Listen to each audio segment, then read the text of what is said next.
그러니까 일반 국민이 청원하다 보니까 그거를 법리적인 걸 잘 몰라서 그렇게 신청을 한 것인데, 이걸 가지고 증인 신청을 한다는 것 자체가 아예 법과 헌법에 맞지 않는 것입니다. 이런 식으로 청원서 2장짜리 청원서가 접수됐다라고 해서 중요 안건이라는 사유를 붙여서 청문회를 막 열 수는 없는 것입니다. 탄핵 소추 관련 조사 절차는 우리 헌법상 함부로 개시될 수가 없는 겁니다.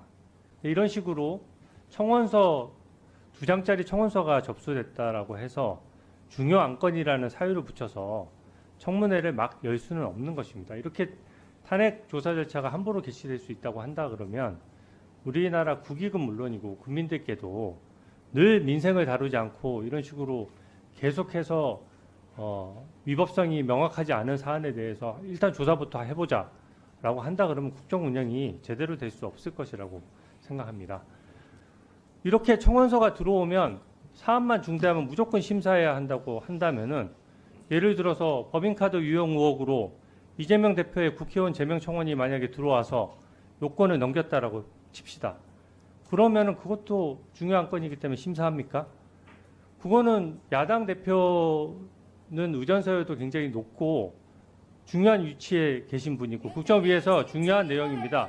법인카드 유용 의혹으로 이재명 대표 국회의원 제명 청원이 들어왔을 때 다 따져보겠죠. 법인카드 유용에 관련된 증거가 얼마나 되는지, 또 그 사유가 국회의원 제명 사유가 되는지, 이런 등등을 다 따져볼 것입니다.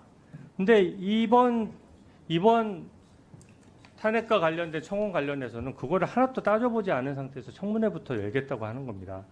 근데 무조건 탄핵 사유가 될 수도 있다는 거 가정해서 조사부터 하고 본다는 것은, 이거는 탄핵 소추 절차를 엄격히 하라는 헌법 정신에도 맞지 않는 내용이고요.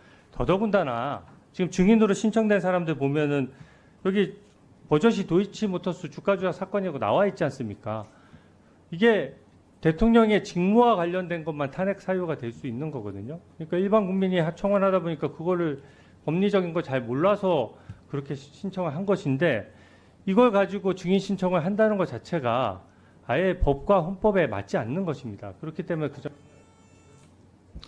자, 주진우 의원 토론 내용 중에 또 위원장이 이 진행하는 부분에 대해서 또 말씀하셨기 때문에 다시 또 한 번 말씀드립니다. 저도 입이 아픕니다. 이미 이 청원은 청원으로 성립이 됐어요. 다시 한 번 말씀드립니다. 재판을 간섭하는 내용, 국가 기밀, 국가를 모독하는 내용, 이 세 가지는 청원이 성립 안 됩니다. 그런데 이미 국회에서 이 윤석열 대통령 탄핵 청원, 이 즉각 발의 요청, 이거는 이 세 가지에 해당되지 않아서 법사위에 자동으로 회부된 겁니다. 그래서 그거에 대해서 지금 국회법 65조 1항에 따라서 청문 절차를 할 수 있기 때문에 청문회를 열고자 증인 채택까지 됐어요. 그래서 지금 추가 증인 안건에 대해서 토론하고 있습니다. 이 자체를 인정 못하겠다 그러면 토론에 참여하면 안 돼요.